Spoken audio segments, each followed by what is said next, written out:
다시.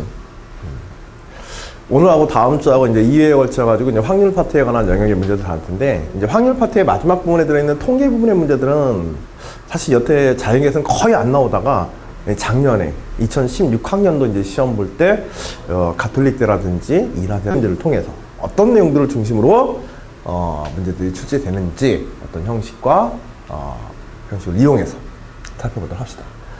자, 먼저 기본 예제 1번. 기본 예제 1번은 수학적 확률의 정의와 계산해서 이제 수학적 확률에 관한, 정의에 관한 것들, 간단한 이제 짧은 유형의 이제 문항들로 이제 구성을 했고, 기어 내려오냐, 이거. 얘는 또 뭐 어디서 나타나고. 뭐, 문제는 다 읽어봤을 테니까. 수학자 스티브 장이 어떤 문제에 대한 옳고 그름을 판별해 놨는데, 옳고 그름을 판별해 냈는데 100% 구별해내지는 못한다. 근데 오류가 있는 문제를 오류가 없는 문제라고 판단하는 확률이 P1. 그 다음에 오류가 없는 문제를 오류가 있는 문제로 판단하는 확률을 P2라고 하자. 그러니까 오판하는 확률이지, 쉽게 얘기해서. 근데 오판의 경우가 두 가지 경우가 있지. 오류가 있는 걸 없다고, 없는 걸 있다고. 그리고 이어서 이 사건들은 뭐가 되어지겠는데 제대로 판단하는 경우의 확률이 되겠지. 즉 1 마이너스 P1 플러스 P2 하게 되면은 이제 정확하게 판단할 확률이 될 거야. 항상 이제 확률 문제에서 보통 방정식 문제라든지 이런 어떤 계산형 문제들에 있어서는 문제에서 어떤 주어지는 조건에 의해서 방정식들이 몇 개냐 해서 보통 연립방정식 풀거나 이런 식으로 이제 풀어가게 되는데, 통계적 확률에는 우리가 확률 문제에서는 기본적인 전제의 방정식이 항상 하나가 존재하지. 그치?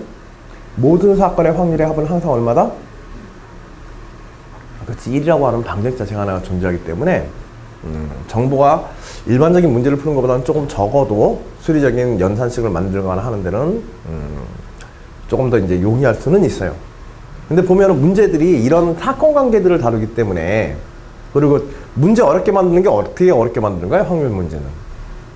사건 관계를 복잡하게 만드는 가장 좋은 방법은 여러 가지 사건을 집어넣는 거야. 여러 가지 사건을.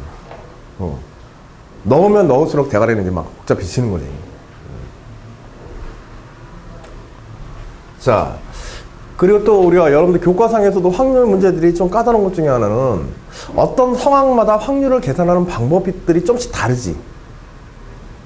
주어지는 뭐 원수녀리니 뭐 해가지고, 주어지는 어떤 특정 상황마다 그 상황에 대한 확률적인 결과 혹은 경우의 수들을 판단하는 방법들이 상당한 차이들을 가지고 있단 말이야. 사실은 확률 자체를 기본적으로 놓고 보면은 이렇게 세부적으로 막 갈라지는 그런 공식 같은 그런 것들은 다 뭐 확장해서 나오는 것들이지, 기본적인 거는 이제 논리적으로 경우의 수를 따지는 그 자체에 있어.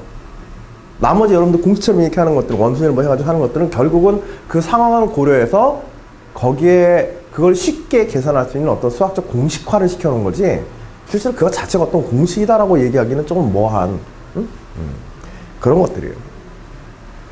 가장 기본은 상황에 대한 분석이야. 사건 간의, 그리고 확률적 상황의 분석은 사건 간의 상호관계. 자, 스티브 장에게 이제 오류가 있는 문제 2개와 오류가 없는 문제 3개를 제시했다. 이때 스티브 장이 제시된 5개의 문제를 오류가 있는 문제 3개와 오류가 없는 문제 2개로 판단할 확률은 얼마인가? 예전에 이제 서울대 면접 문제로 나왔던 건데, 얘랑 확률은 어떻게 되나? 이거 어떻게 처리해야 할까? 접근은. 뭐가 연계한 게 2개? 오류가 있는 것을 그러니까 오류가 있는 것을 오류가 있다라고 맞추는 경우의 수가 몇 개냐에 따라서 분류를 해보자. 결국 이제 상황에 따른 경우의 수를 만들어 보자는 거지, 그치? 자, 근데 그것만 가지고는 조금 부족할 수가 있어. 거기서 하나 또 세분화 시켜야 되는 게 또 있지. 오류가 있는 2 문제와 오류가 없는 3문제를 제시했을 때 5개 문제 중에 오류가 있는 문제 3개, 오류가 없는 문제 2개를 했다. 아니, 맞춤. 그러면, 오류가 있는 문제 3개, 오류가 없는 2개의 문제로 판단할 확률 자체는 얼마인가? 그래서 오류가 있는 문제를 오류가 있다라고 제대로 판단하는 그 경우의 수를 놓고서 이제 해결하자는 거잖아. 그치? 아이디어가. 거기에다 이제 구체화시켜보자는 거야. 구체화시키는 과정에서 조금 더 세분화되어서 사건들이 나와줄 수가 있으니까.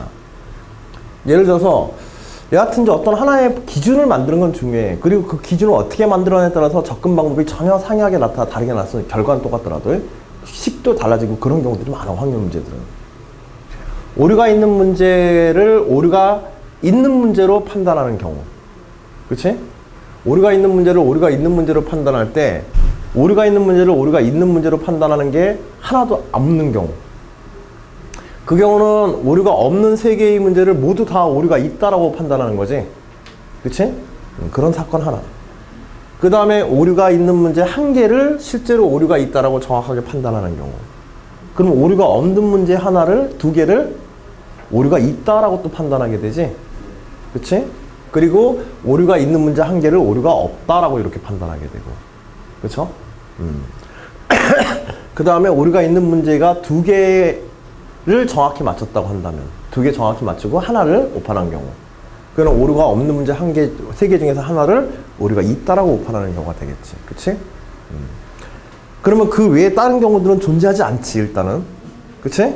항상 그런 논리적인 어떤 구성이 끝나고 나면은, 그 다음에 내가 빠뜨린 요소는 없는지, 이거 있으면 무조건 결과는 잘못 나오니까. 그치? 그걸 한 번쯤 숨을 쉬면서 꼭, 다시 점검을 하고 해야 될 거야. 자. 그리고 이제 그에 따라서 그러면 각각의 사건들이, 확률적 사건들을 이제, 값으로 이제 정리를 해야겠지, 체계적으로. 자, 오류가 있는 두 개의 문제와 오류가 없는 세 개의 문제를 세 개와 두 개로 판단하는 사건을 우리가 사건 A라고 한다면, 이때의 사건은 다음과 같은 세 가지 사건. 지금 뭐 하고 있는 거야? 우리 논술을 답안 쓸 때 항상 뭐부터 시작하자? 기호화부터 시작하자. 확률 문제는 나중에 수식으로 만들고 답안했을 때에도 굉장히 헷갈려, 쓰다 보면. 말로 이렇게 쭉 서술해가는 경우들이 많기 때문에. 그걸 최소화시켜주고 답안 작성이라든지 문제 풀어가는 논리적인 실수를 줄여주는 법, 막 계산할 때 실수를 줄여주는 건 첫 번째 요령이라고 해도 좋아. 알겠지? 사건을 기호화시켜 놓는 거야, 무조건. 내가 생각하는 거. 세 가지로. 자, 세 가지 사건 A1, A2, A3와 같이 이렇게 세분화 시켜보자. 요런 데서부터. 이거 확률에서는 상당히 중요한 작업이야, 실제로. 자, 먼저 A1이라는 사건. 자, 오류가 있는 문제 두 개를, 그치? 뭘 기준으로 삼아도 사실은 상관은 없지만은, 어느 하나를 기준으로 해서 사건들을 분류하고 경우들을 나누어서 세분화된 확률 관계식을 만듭니다. 오류가 있는 두 문제를 오류가 있는 두 문제로 정확하게 판단을 하고, 오류가 없는 세 문제 중에서 오류가 있는 문제로 하나 판단하는 경우, 오판하는 경우지, 그 다음에 두 개는 정확하게 판단하는 이런 사건들로 나눠질 테고. A2는 오류가 있는 두 문제를 오류가 있는 한 문제와 오류가 없는 문제 하나를 이렇게 판단하는 경우. 즉, 오류가 있는 문제 두 문제에서 하나를 오류가 있다라고 정확하게 판단하는 경우. 물론 이때 이것도 같이 고려를 해야 되지. 그치? 상황은 다 이렇게 실제로는 다 세분화를 시켜야 돼. 써서 정리를 해야 돼. 오류가 없는 세 문제를 오류가 있는 두 문제와 오류가 없는 한 문제. 사건 간의 연계 고리를 확실하게 정리해서. 자, 그리고 이런 용어들이나 개념들은 항상 써야 돼. 나중에 이제 식을 만들 때 여러 가지의 사건들에 대한 경우의 확률로 우리가 따져서 계산할 때는 항상 그 사건들이 상호간에 서로 조건부 확률로서 연관이 되어 있는지, 혹은 이제 완전한 배반 사건으로서 단순한 확률적 합으로 우리가 전체 확률을 계산할 수 있는지, 이런 근거들은 용어를 정확하게 써서 설명해 주는 게 좋아, 지금처럼. 알겠지? 답안 쓸 때 이거는. 논술 답안이니까 이렇게 써야 되는 부분이야, 이런 부분들은 사실. A1, A2, 3가 서로 배반 사건이다. 어떤 사건도 서로 간섭하는 경우는 없다. 각각 독립적으로 일어난다. 구하는 확률 P는 그래서 A1의 확률과 A2의 확률과 A3의 확률을 합하는 확률이 되겠죠. 그쵸? 일단은 배반 사건이 되기 때문에. 자, 그래서 합사건의 확률이 되어진다. 자, 그리고 이때 배반 사건이기 때문에 각각의 사건들이 서로 교사건들이 존재하지 않기 때문에 각각의 사건들의 합으로 전체 확률이 계산되어진다. 물론 이거는 이제 수학적인 이론에 관련된 부분이기 때문에 요걸 뭐 답안에다 꼭 다 써야 되느냐? 그럴 필요까지는 없어. 알겠지? 다만 확률을 계산할 때 여러 사건들을 우리가 다뤄서 한다고 한다면 앞에 이런 그 확률의 사건 간의 상황, 우리가 계산하고자 하는 어떤 상황에 대한 집합적 표현을 빌어서 확률을 표현해 주는 것도 수학적인 표현에서는 상당히 좋은 표현법 중에 하나다. 답안상에서. 이렇게도 한번 정리할 거를 머릿속에 한번 염두해봐. 이런 사건들의 모습을 전체에서 우리가 계산하는 확률들을 세부적인 사건들의 상호관계, 그런 세부적인 사건의 상호관계들을 어떤 식으로 표현한다? 집합적 표현으로 보통 다뤄 쓰는 게 깔끔하게 수식으로 정리하기 좋다. 그리고 앞에서 얘기했던 이런 것들이 배반 사건이냐 혹은 교사건이 존재하느냐, 그에 따라서 이제 그것을 갖다가 확률적 계산으로 우리가 바꿔주면 되지, 각 사건들 간에. 만약 여기서 교사건이 A와 A2 사이에 교사건이 존재한다면 어떻게 해야겠어? 그치. 그 교사건을 여기서는 합해서 한번 빼줘야 되지. 그치? 집합적 연산처럼. 그러니까 여기서 뭐 그럴 일은 없으니까. 자, 그 다음에 이제 구체적으로 PA1에 대해서 그것들을 갖다가 두 개를 정확하게, 그치? 두 개를 정확하게. 이거는 오판할 확률이니까 1에서 오판할 확률을 빼버리는 거죠. 그러면 이제 정확하게, 즉 오류가 있는 문제를 오류가 있는 문제로 정확하게 판단하는 확률이 나오겠지. 그치? 그것이 몇 가지다? 두 가지. 두 개는 정확하게 그렇게 판단을 하고, 나머지 오류가 없는 문제, 그치? 오류가 없는 문제 세 개 중에 하나가 선택되어서 어떤 사건이 벌어지는 거야? 그치? 오류가 없는 것을 오류가 있다라고 오판하는 사건의 확률, 그 다음에 오류가 없는 것을 실제로 오류가 없다라고 판단하는 사건 두 사건. 두 개의 경우. 그치? 그래서 사건의 선택 경우의 수와 선택 가능한 경우의 수 컨비네이션으로 취하고, 그 다음에 각 사건들이 가지고 있는 확률적 계산들을 갖다 우리가 해주면 되겠죠. 이게 이제 A1에 대한 계산이야. 그치? 자, 그럼 여기서 PA2에 대한 계산은 어떻게 써야 되겠어? 식을 한번 만들어봐. PA2. 오류가 있는 사건 하나를 오류가 있는 사건으로 판단하고, 오류가 있는 사건 하나를 또 오류가 없다라고 판단하는 경우. 그럼 오류가 없는 것을 오류가 있다라고 두 개 오판해야 되겠지? 그치?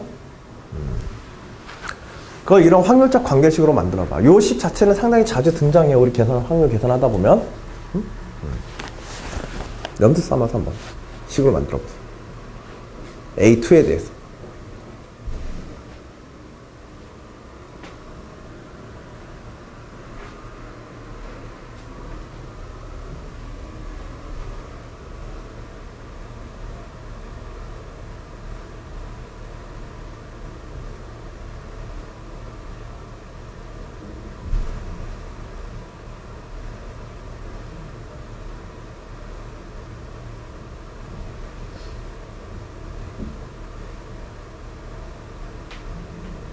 그래서 최초의 오류가 있는 문제 두 문제를 중문제에 대한 확률은 어떻게 되게? 그치. P1 곱하기 1 마이너스 P1이 되겠지. 하나는 정확하게 오류가 있다라고 판단하고 하나는 오류가 없다라고 오판해야 되니까. 그치? 그렇게 나왔어? 처음에 이 부분이 여기서는 오류가 있는 것을 오류가 있다라고 두 개 다 정확하게 판단하는 거잖아. 그치? 근데 두 번째 A2는 뭐야? 오류가 있는 것 하나는 오류가 있다라고 정확하게 하고, 오류가 있는 거 둘 중에 하나는 오류가 없다라고 판단하고. 그치? 다만 거기에 두 가지 중에 한 가지의 선택이 걸리지. 그치? 그래서 뭐가 들어가야 돼? 그치. 이 컨비네이션 1이 앞에 곱하여져서. 식 완성됐어? 그 다음에 나머지 세 개 중에서 한 개나 두 개를 선택하여서, 어차피 값은 같으니까 한 개나 두 개를 선택하여서 어떤 사건이 벌어지도록 하나는 정확하게 판단을 하고 두 개는 오류가 나타나는. 그치? 그래서 P2의 제곱에 1-P2가 곱해져야겠지. 그치? 자, 그런 구조만 제대로 이해한다고 한다면 이런 사건들을 수학적 관계식으로 정리하는 것은 문제가 안 될 거예요. 나머지는 다 계산에 관련된 것들이에요. 그렇죠? 그래서 이와 같이 이제 만들어지게 되고, 마지막의 경우들은 둘 다 잘못 판단하는 경우지. 그치? 그래서 P1의 경우가 두 가지, 그 다음에 P2의 경우가 세 가지. 그래서 P1의 제곱과 P2의 세제곱으로 계산이 끝나게 될 거예요. 나머지는 뭐 정리에 관련된 것들이니까 여기서는 뭐 더 볼 것들은 없겠어요. 어떤 식으로 이제 마무리 짓느냐는 그건 뭐 쓰는 사람이 판단하기 나름이니까 가능한 깔끔하게만 정리하면 주면 된다. 알겠지? 자, 기본적인 이제 확률적 계산법에 관한 이야기들이야. 대신 이제 여러 가지 상황들에 대해서 그 상황의 경우의 수를 따지고, 그리고 우리가 이걸 답안으로 이제 정리할 때 주의사항 몇 가지들. 알겠지? 뭐, 배반 사건에 대해서 기호와 정의를 한다든지, 기호와 정의를 하고 세분화시키고, 그리고 그것을 확률적 관계식으로 표현할 때 이제 주의사항들. 바로 그냥 수식부터 나오는 경우들이 있단 말이야. 제일 주의해야 될 거는 답안 쓰다가 여기에서 그냥 바로 이식 쓰는 경우야. 그냥 이렇게 써버리게 되면 실제로 이것들이 어떠한 사건들에 대한 확률을 계산하고 있는지 채점자가 알 수가 있어, 없어? 보면 알아. 능력 있는 분들이니까, 채점하는 사람들이. 보면 대충 아는데, 학생들이 이 부분에서 정확한 표현을 잘 못하는 경우들이 많아요. 그러다 보니까 그렇게 되면은 전체가 다 감점돼 버려. 그런데 약간의 실수가 있더라도 그 앞에 저런 사건에 대한 각각의 사건의 상황들이 어떻게 되어지는지, 어떻게 확률을 계산하려고 했는지, 그런 의도가 드러나는 부분이 여기 있잖아. 그치? 요게 드러나 있으면은 여기서 약간의 실수가 있다고 하더라도 올바른 방향성하에서 계산의 실수라는 일에서 감점 요소가 조금 줄어듭니다. 저런 거 앞에 쓰느냐 마느냐에 따라 가지고. 특히 확률 문제는 그래. 쓰는 학생도 복잡하지만은요, 푸는 학생들도 복잡하고 하지만 채점하는 사람 입장에서도 채점이 굉장히 까다롭고 불편한 것 중에 하나가 이 확률 문제들이야. 아니 진짜로 학생들이 머리가 좋아서 그런 건지 아이디어가 좋아서 그런 건지 한 10명이 한 문제를 놓고, 좀 어려운 문제 한 문제 놓고 한 10명 풀잖아. 그 중에 한 4, 5명은 답안 양식이 다 달라요. 풀어가는 방식들이. 그리고 막 이렇게 써라, 이것만 딱 등장해서 나오잖아. 바로 계산하는데 습관 안 돼가지고 바로 계산하면 틀으면 도대체 이거 뭘 쓰고 있는 거야? 이거 진짜 몰라버리는 경우가 많아. 거기다가 마지막에 결과 봐서 틀렸다 그러면 전체 다 감점돼 버리는 거야. 통째로. 그러니까 이 부분 별로 중요하지 않게 들릴 수는 있지만은 실제로 답안을 평가하는 사람 입장에서는 상당히 중요하게 보는 부분이야. 알겠지? 응? 특히 확률 문제에서는 그렇게 꼭 해주시기 바랍니다. 일반적인 문제에서도 그렇지만요. 자, 됐지? 응? 요번에 문제는